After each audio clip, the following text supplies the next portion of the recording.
Well, the Super Bowl is still 3.5 months away, but cities across Minnesota are already receiving benefits from the upcoming game. Today, Brooklyn Park was the site of an NFL-sponsored tree planting event. And we get more from Eric Nelson.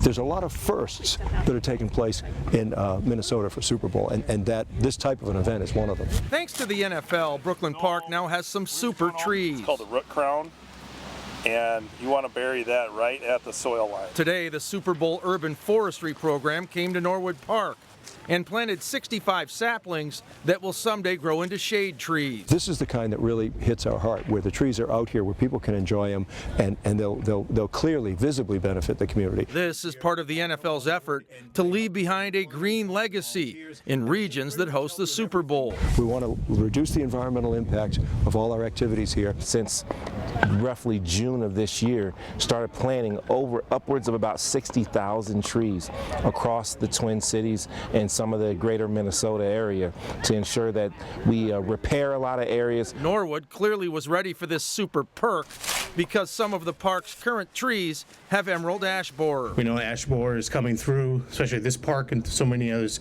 and that we're trying to help diversify the stock of trees. It's important. Planting young trees is yet another spin-off from hosting a colossal event like the Super Bowl.